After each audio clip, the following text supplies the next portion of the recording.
Have you ever fallen for someone who seemed to truly see you, only to realize they never really looked at all? My name is Lucas Mendez. I'm 24, and I teach elementary school out here in the countryside. And I never imagined that a brake warning light on my pickup would force me to see a truth I'd been running from for 8 months. I've always been the type to notice details. The way a child holds a pencil, a shift in tone of voice. I see things. But I also always doubted what I saw, thinking I was inventing signs where there were none, just because I desperately wanted to be seen. So when the yellow brake light started flashing on the dash while I was driving back from school, I did what I always did when something needed fixing. I grabbed my phone and called Costa's garage. Called him. Rafael Costa. Rafa. 27 years old with those strong mechanic hands. An easy smile that could light up even the dustiest corner of the shop. The son of Mr. Antonio, who owned the only decent garage for miles around. And for 8 months secretly, the person I shared moments with that no one else knew existed. We met when I brought the pickup in for an oil change. It was a standard afternoon, nothing special, but Rafa was attentive. He asked about my job. He smiled genuinely when I told funny stories about my students, called me different from everyone else in this town. And when the oil change was done, he said I could come by after hours to pick up the keys since he'd be staying late to finish up some work. I came back at 8. The garage was dark, only the back room light still on. Rafa was waiting for me with 2 cold beers and that smile that seemed to say he'd noticed something between us too. Our first kiss happened in that little room, between dusty files and old parts supplier calendars. It smelled like motor oil and metal, but at the time, it felt like the most intimate place in the world. For the next 8 months, we always met like that, hidden. After hours, at times when no one would show up. Rafa always said it was to protect us, that his dad would flip out, that the town wasn't ready. And I believed him because I wanted to believe him. Because when he touched my face and said, "You mean everything to me," I felt that maybe, finally, someone really saw me. But that afternoon, when the brake light came on, something changed, and I had no idea that little red signal would be the beginning of the end. I parked the pickup in front of Costa's garage around 3 in the afternoon. The sun was high, making the asphalt boil, and the smell of grease and hot rubber filled the air. Mr. Antonio was crouched over an old car, hands covered in grease, that perpetually annoyed expression on his weathered face. Rafa appeared from behind the shed when he saw me get out of the truck. He was wearing one of his dad's old work shirts, stained with oil, and for a second his eyes met mine with that intensity that always completely disarmed me. A look that lasted half a second longer than normal. A smile that promised things only the 2 of us knew about. "Hey, Professor," he said loud enough for his father to hear, keeping that safe distance. "Trouble with the pickup?" "The brake light came on," I replied, trying to sound casual despite my heart racing just being near him. Thought I'd better have it looked at before it turns into something serious. Mr. Antonio stood up with a grunt, wiping his hands on a rag that was probably greasier than the engine itself. "Let me take a look," he said, already walking toward my pickup with that no-nonsense attitude that made me feel like I was wasting his time. Rafa shot me a quick look, almost imperceptible. The kind of look that said, "We'll talk properly later." And I felt that familiar tightening in my chest, half anxiety, half anticipation. Mr. Antonio got in the pickup, started the engine, pumped the brakes a few times. I saw the red light reflect off the car next to it. He got out, walked around back, and glanced at the wheels without even crouching down. "Probably just dragging a little," he said, already heading back to his work like the inspection was done. "Nothing serious. You're fine to drive." I blinked. "But aren't you going to? Don't you need to look underneath? Check the pads?" Mr. Antonio looked at me like I just asked him to rebuild the whole engine from scratch. "Kid, I've been doing this for 30 years. When there's a real problem, you can feel it. That's just a little drag. If it gets worse, you come back." And that was it. He went back to the car. The subject was closed. I stood there, unsure. Something inside me screamed that this wasn't right. A brake inspection couldn't just be a glance from a distance. But who was I to question it? Mr. Antonio had been a mechanic for decades. He knew his stuff, right? Relax, Rafa whispered, appearing next to me and making me jump. He'd slipped over while I was distracted. My dad could check these brakes in his sleep. If he says they're fine, trust me. His words should have calmed me. But there was something about the way he said it. Too casual. Like he was repeating a rehearsed line. Okay, I said, still not fully convinced. I trust you.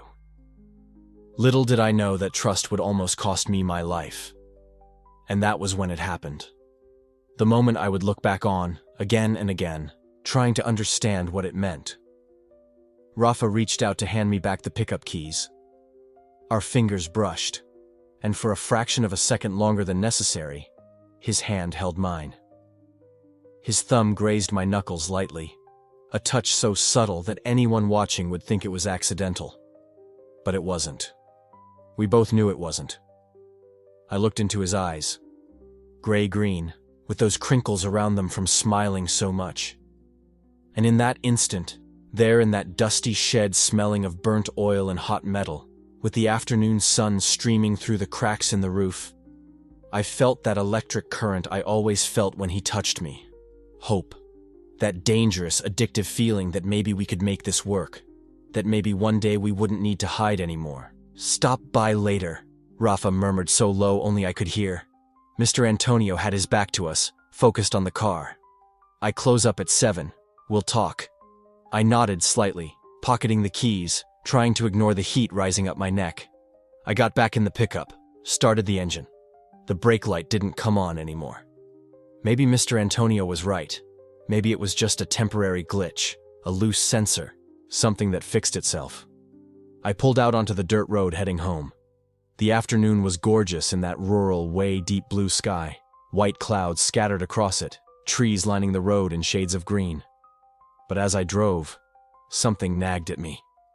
Mr. Antonio getting in, starting the engine, pumping the brake, getting out. A quick glance at the wheels. He never got down underneath, never lifted the truck, never actually inspected anything. I instinctively slowed down, and then I tapped the brakes for a curve. The pedal sank deeper than it should have. Not much, just a little, but enough for me to feel it.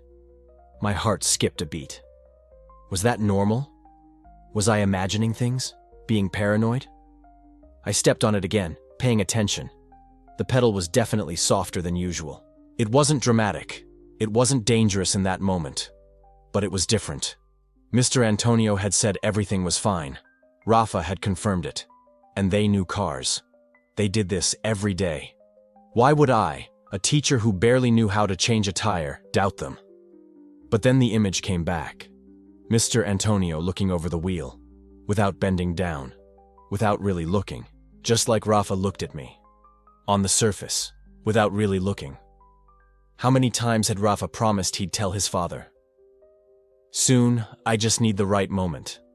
How many times were we going to take that trip? I just need to get organized. Promises, glances, words, all on the surface, nothing deep, nothing that really checked what was underneath. I pulled the pickup over to the shoulder, killed the engine, and there, alone on that dusty road, I felt something shift inside me. But what I was about to discover was far more dangerous than failing brakes. It wasn't anger yet. It wasn't complete disappointment. It was more like a crack. Like when you see a hairline fracture in a wall and you know that, eventually, it's going to grow. That you can't pretend it doesn't exist anymore. I looked in the rearview mirror. My own eyes stared back at me. I looked tired. I looked like someone who had been trying to convince himself of something for way too long. Mr. Antonio hadn't really looked at those brakes. He'd taken one glance and decided everything was good. Because it was quicker. Because it was easier. Because he didn't care enough to actually make sure I was safe. And Rafa.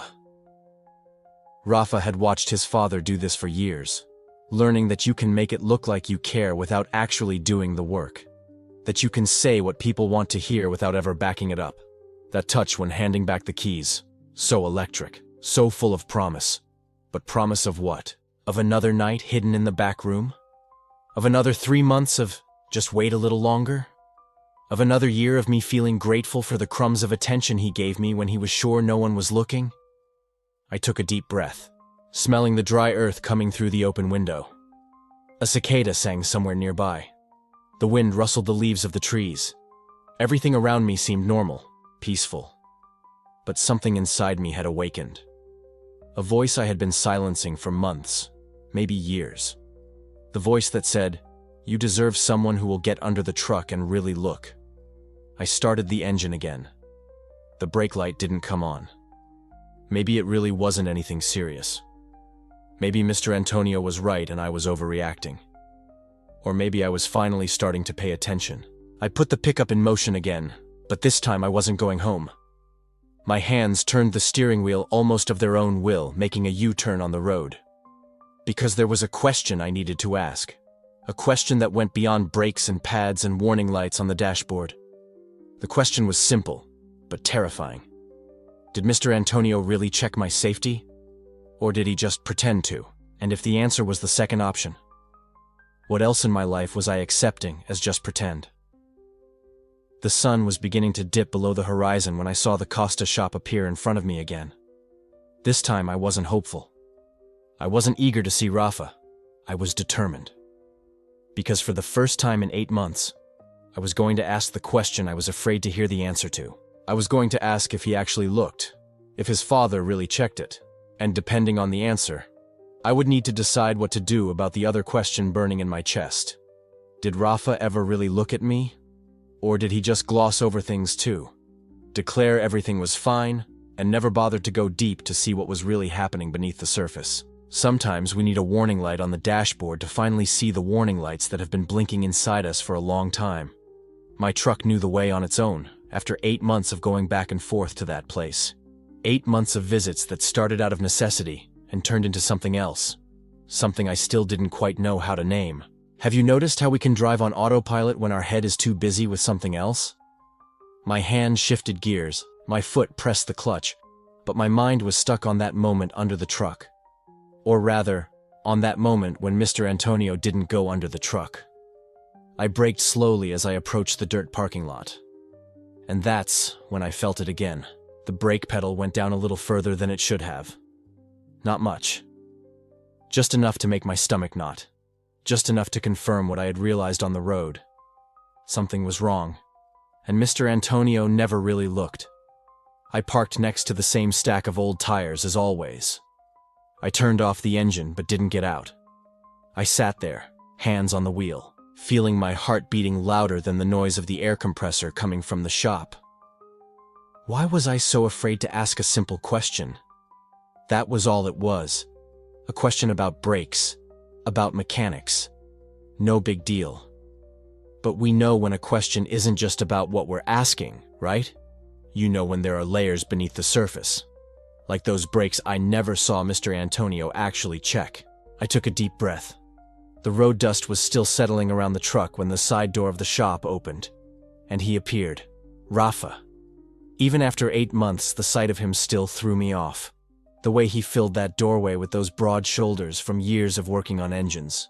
The grease-stained flannel that belonged to his dad Rafa had told me once that he wore Mr. Antonio's old shirts because they fit better. "They smell like real work," he'd said, that smile making my chest tighten. He saw me through the truck window and his face lit up. That smile. The smile that made me forget, for a second, that we only saw each other here. That he never invited me out in public. That I had never met his friends. That in 8 months, the only time we left the shop was that night he took me to watch the sunset at the mountain lookout, and even then he parked far away, where no one could see his truck next to mine. But the smile made me forget. For a second.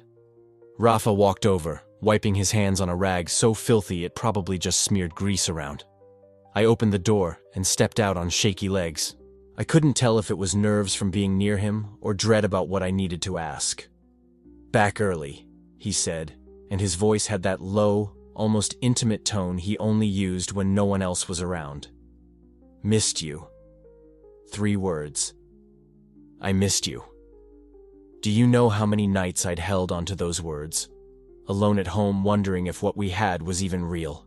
How many times I'd gone over every sentence, searching for proof that he felt what I felt. But standing there, with the memory of that soft brake pedal still in my mind, The words landed differently. Like that time he'd said, "Let's go to the beach," 3 months back. He'd sounded so sure he'd actually pulled up his phone to look at hotels. We'd spent hours planning it. He was going to get time off from the shop. I was going to arrange time off from school. We were finally going to leave, be together, without anyone watching, without the fear. The trip never happened. First it was, "Dad needs me at the shop this week, maybe next month." Then it was, "We're swamped, can't take time off." And then he just stopped bringing it up, like we'd never planned it. Like those hours imagining the ocean, choosing places to eat, joking about waking up together somewhere nobody knew us, like none of it had ever happened. "Rafa," I began, and my voice came out steadier than I expected. "I need to ask you something about the brakes." He blinked, surprised. "The brakes?" My dad just looked at them. "Everything's fine, just needed an adjustment." But did he actually look? His smile slipped. Just barely. It was quick, but I caught it. Because I was paying attention now in a way I hadn't before. I was seeing him the way I'd seen Mr. Antonio. Or rather, the way I'd seen Mr. Antonio not going under the truck. "What do you mean?" he asked, and I noticed his hands stopped moving on the cloth. Of course he looked. "Why are you asking that?" "Because I was standing right there. I watched him. He never went under, Rafa. He didn't even squat down. He just tapped the wheel and said, 'You're good to go.'" Silence. That kind of silence that seems to suck all the air out of the room. I could hear the compressor in the shop, the distant sound of country music coming from inside, someone honking on the road. But between us, silence. Rafa ran his hand through his hair, a gesture I knew well. He did that when he was uncomfortable, when I asked about us telling someone, when I suggested he introduce me to his dad as more than just the teacher who always brings the pickup here. When I talked about the future. "Look," he started, and I could already tell his explanation wouldn't explain a thing. "My dad's been at this for 30 years, Lucas. He knows his stuff. If he said they're fine, they're fine." But he didn't look. He looked at it his way. He's experienced. He doesn't need to crawl under every car to figure out what's wrong. And then it clicked. That moment when something deep down you already knew suddenly hits you in the face and you can't ignore it anymore. He was asking me to believe something that I'd watched not happen. Just like I had been trusting for 8 months in promises that I saw with my own eyes never coming true. "Do you remember," I said carefully, each word heavy, "when you promised you'd tell your dad about us?" His face changed, from defensive to alarmed in a split second. "Lucas, this has nothing to do with... It has everything to do with it. You said, 'I'll tell him soon. I just need the right time.' That was 3 months ago, Rafa. And before that you said, 'Let's take that trip.' Before that, 'I want you to meet my friends.' And on that first night you said, 'This is different. You're different. I've never felt like this.'" My voice was getting louder, and I watched Rafa glance at the shop, worried someone might hear. And that look, that quick check to make sure nobody was watching, that hurt more than anything he could say. "You asked me to believe those things," I said, forcing my voice back down, but it was shaking. "You asked me to trust that you'd do what you said. And I did. Just like you're asking me to trust that your dad checked the brakes when I watched him not check them. It's not the same thing. It's exactly the same. You say one thing and do another. You say you'll handle it, but you don't really. You skim the surface, say everything's good, and never bother to get down and actually look at what's really going on." Rafa just stared at me. I saw a million emotions pass across his face. Anger, fear, guilt. And for a second, for a tiny second, I thought he was going to admit it, that he was going to say, "You're right." That we were finally going to have the real conversation I had been avoiding asking for, because I was afraid of losing him. But then his face closed up, like a door slamming shut. "You're blowing this out of proportion," he said, his voice turning cold. "It's just brakes, Lucas, and the rest. You know how it is. You know it's complicated for me. Is it not easy? Or do you not want it to be? It's not fair. What's unfair is keeping me hidden like I'm something to be ashamed of. What's unfair is making promises you have no intention of keeping. What's unfair is you doing exactly what your dad does, making it look like you care without actually caring. I saw it land. Saw him take a step back like I'd shoved him. I'm not my dad, he said quietly. But standing there in his father's oil-stained shirt, in the parking lot of his father's shop, defending his father's careless inspection, I thought, aren't you? But I didn't say that out loud, because some truths are too cruel, even when they need to be spoken. His phone rang in his pocket. He looked, and I saw the screen light up with the name Fernanda. He pressed the side button to silence it without answering. Fernanda. The girl from the hardware store downtown. The girl his parents loved. The girl he went out with sometimes. Just as friends, he'd always say. It's just for show, you understand. How many times had I pushed down the sick feeling of imagining them together, telling myself it was fake, that it meant nothing, that I was the only one who counted? But watching him kill that call as easily as he killed any real conversation about us, I had to ask, do I actually matter? Or am I just useful? Someone he wants in the dark, with no risk of being seen with me? I need to get back to work, Rafa said, putting away his phone. There's an engine waiting. Of course there is. There's always something more urgent than us having a real conversation. All right, I said. But I need to know, Rafa. I need you to be honest with me.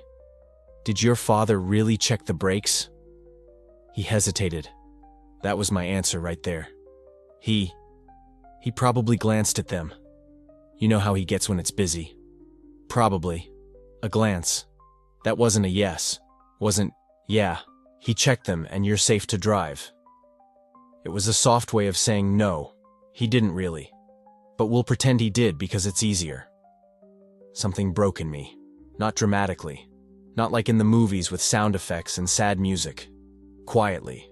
Like finding out a plant you've been watering is already dead, and you just didn't see it because there were still green leaves showing. Thanks for being honest, I said, and the irony in my words didn't go unnoticed by either of us.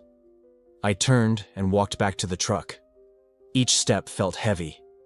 I expected him to call after me, to say, Lucas, wait, can we talk about this? To finally fight for me, for us, the way I'd been hoping he would for 8 months.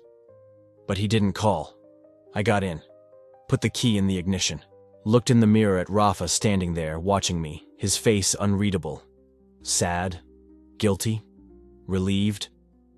I turned the key, put my hand on the gear shift, and thought, I'm about to drive home with brakes I know weren't checked properly. I'm trusting my safety to something that wasn't inspected right. Is that what I've been doing for 8 months? Trusting my heart to someone who never bothered to really check on me? I took my hand off the gear shift. I turned off the engine. No, not this time. I grabbed my phone, searched mechanic shop on Google Maps, found one in the neighboring town, about 40 minutes away. Silva & Silva Auto, 5 stars, reviews about honest work, and they actually do the job right. They really check everything. I made a call. Friendly voice. Silva & Silva, good afternoon.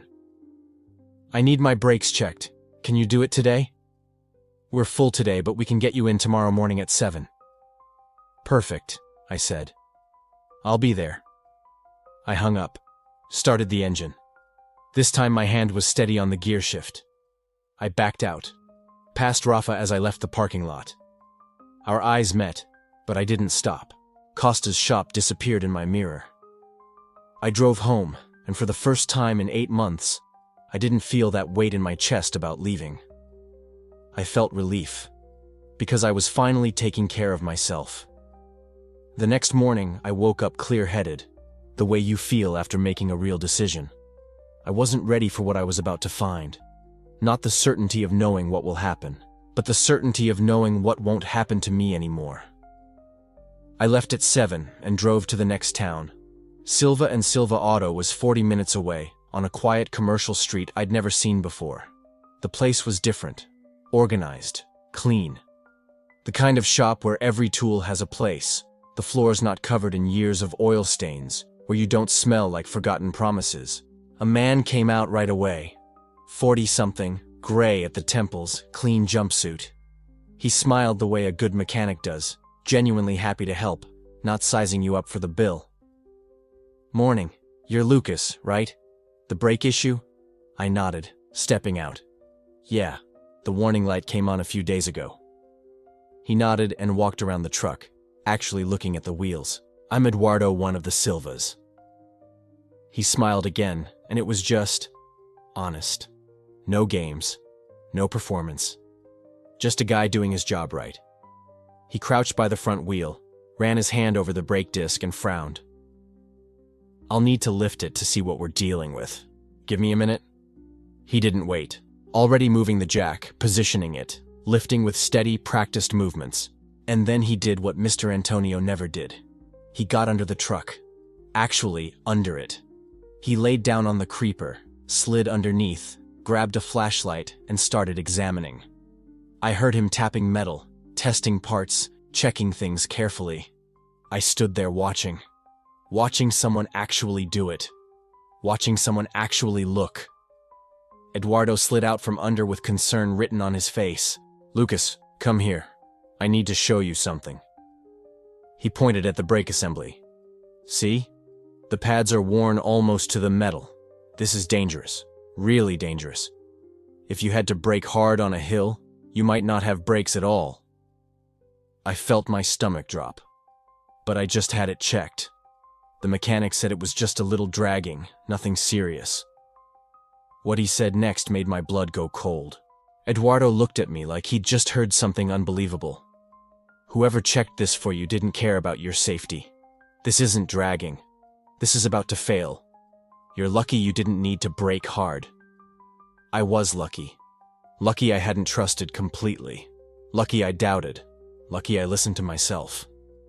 "How long?" I asked, my voice shaky. 2 hours. I'm replacing the pads and checking the whole system. You can wait inside, fresh coffee, comfortable waiting room." I nodded, feeling lightheaded. Eduardo touched my shoulder. "You'll be fine. Back on the road soon. And safe this time." Safe this time. I walked into the waiting room and it felt like a different place. Not fancy, but cared for. Clean chairs, magazines organized, fresh coffee, cups, napkins, sugar.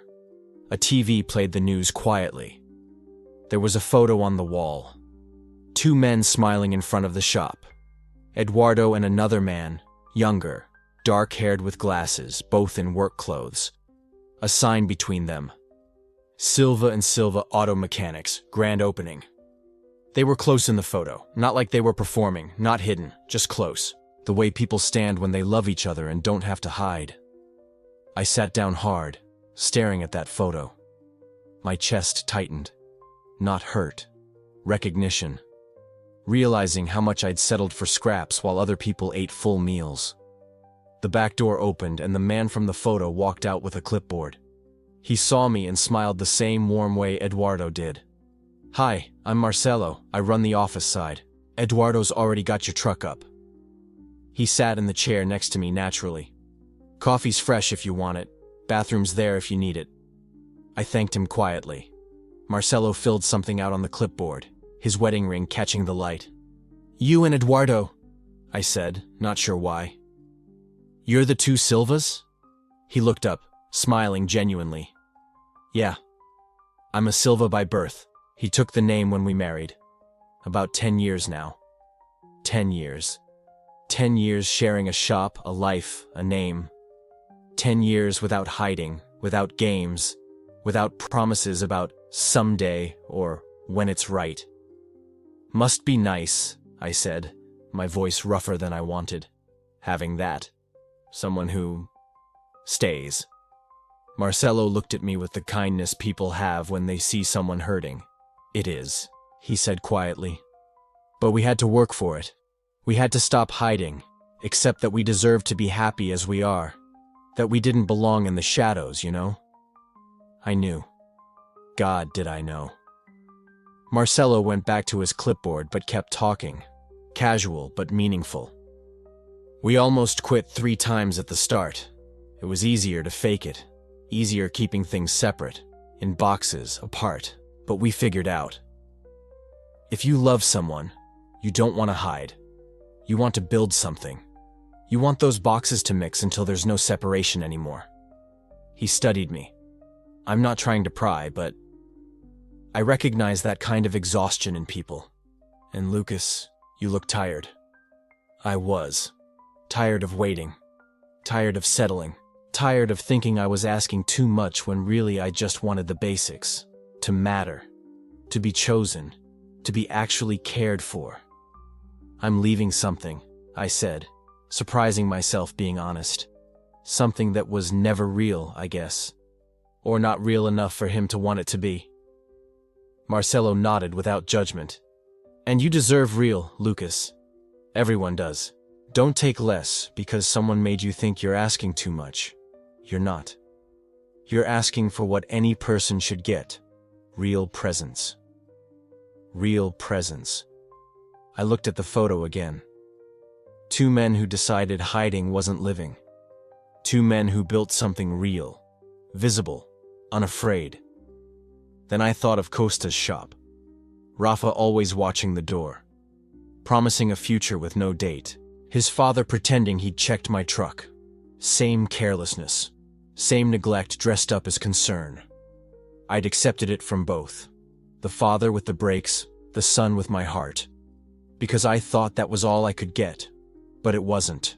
This shop proved it. Marcelo and Eduardo proved it. People actually looked, got under the truck, built real things instead of just talking. And I deserved someone like that. Not someone who kept me a secret. Not someone who gave me scraps and expected me to be grateful. Someone who actually chose me. For real. In daylight. No fear. No games. Or nobody. And for the first time in 8 months, being alone didn't scare me. Because somebody who pretended but never looked was worse than nobody. Thank you, I told Marcelo. And I meant it for more than just talking. For the photo. For showing me without trying that what I'd accepted wasn't the only option. Marcelo smiled, touched my shoulder. Don't worry. Eduardo will finish soon and you can go. With working breaks this time. I nodded, and thought, not just the breaks. After almost 2 hours, Eduardo walked in wiping his hands, smiling satisfied. All set. New pads. System checked and adjusted. You're good to go. Safe now. Safe now. I paid, thanked them both, shook their hands genuine. But this wasn't over. The hard part was coming. Getting in the truck, the sun was high. Almost 10. I turned the key. The engine ran smooth. I tested the brake. Firm. Quick. Right. The way it should be. I was leaving when my phone buzzed. 3 texts from Rafa. Where are you? Is everything okay? I'm worried. We need to talk. Please. I looked at the messages. His name. A plea for attention dressed as concern. And I felt nothing. No anger. No hurt. No hope. Just clarity.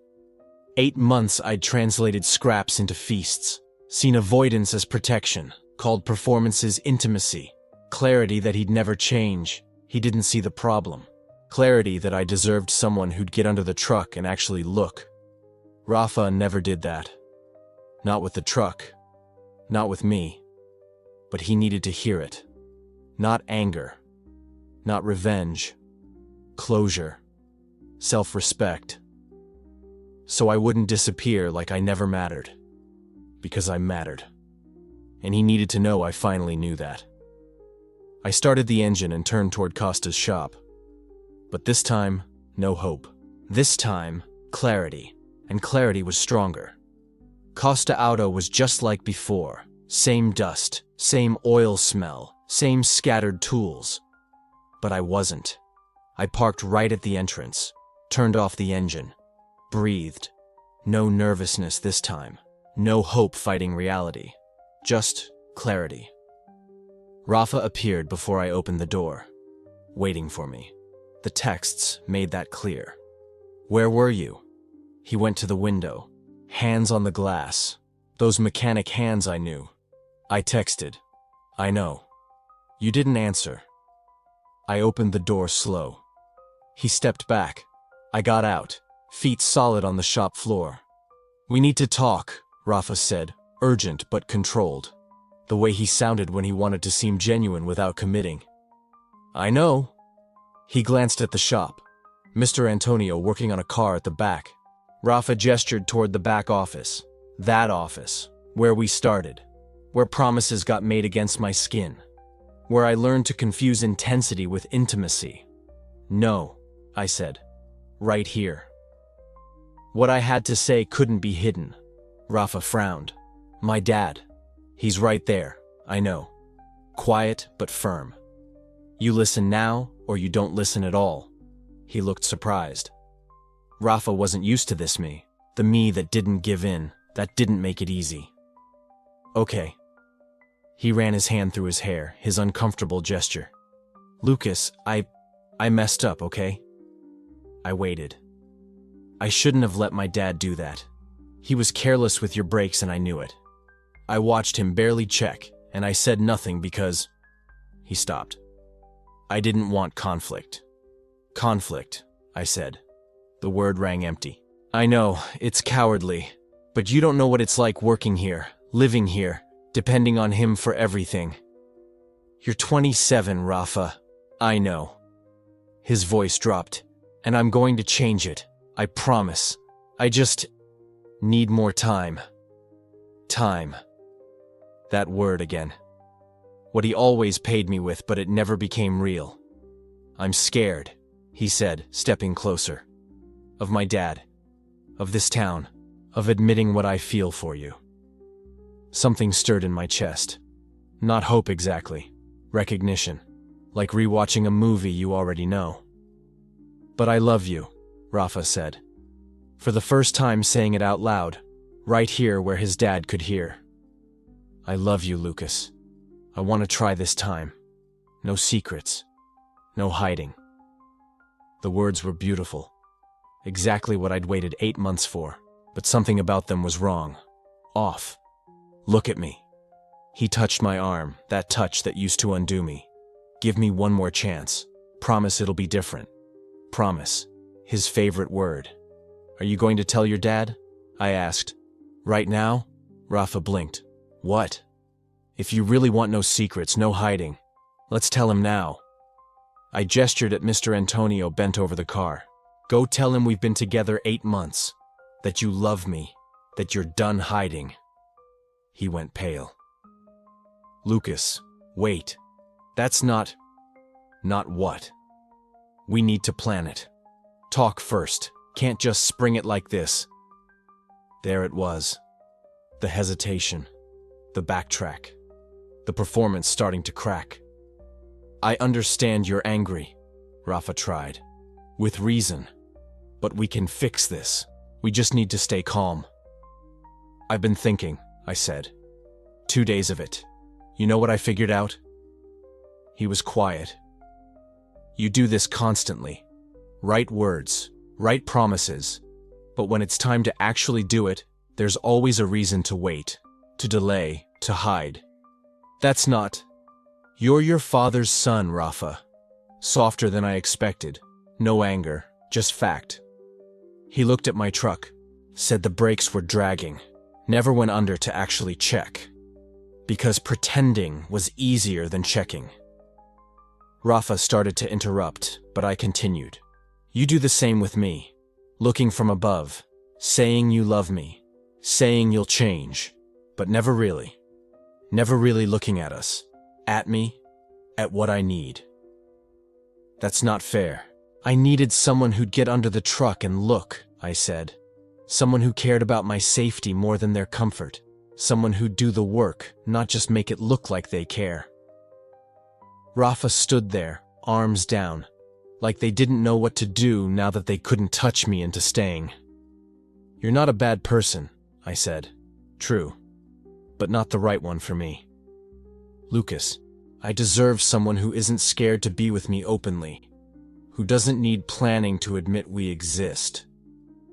Strange peace saying it. "And maybe you'll find the courage to be who you really are someday. But I can't wait around to see if you do." Something broke in his eyes. Not love, recognition. That this time I wasn't coming back. "I'm going to miss you," Rafa said quietly. "Me too." "True, but I'll be fine." I stepped toward the truck. Rafa didn't stop me. "Lucas." I stopped, hand on the door. "The brakes. Did you fix them?" Strange question. Maybe the only one he knew how to ask. "Yeah." I opened the door. Another mechanic. He actually got under it. Found the pads worn almost to metal. Dangerous. Rafa swallowed. "He cared," I said. "About my safety. About doing it right." It felt good. I got in, turned the key, hand on the gear. "Bye, Rafa." He didn't answer. Just stood there in his dad's shop, wearing his dad's shirt, stuck in his dad's patterns. Before I moved, I tested the brakes, pressed gently, felt it, firm, reliable, safe, like it should have been from the start. Gear. Pulled out slow from Costa's. In the mirror, Rafa got smaller, standing at the entrance, surrounded by oil and metal and everything he never had courage to leave. No anger, no sadness exactly. Relief. Late morning sun, clear and bright, painting the road ahead in gold. I sped up a little, engine smooth. Pressed the brake once more. Perfect. Everything working right. For the first time in months, I wasn't driving toward someone who faked wanting me. I was driving toward myself. My own choices. My own life. A future where I wouldn't beg to be seen, because I'd already learned to see myself. Have you ever felt invisible to someone claiming to love you? Ever realize you were accepting scraps and calling them meals? Sometimes the deepest self-love is knowing when someone can't give you what you need, and having the guts to leave anyway. Not out of anger, not revenge, because you finally knew you deserve someone who actually looks. Someone who'll get under the truck.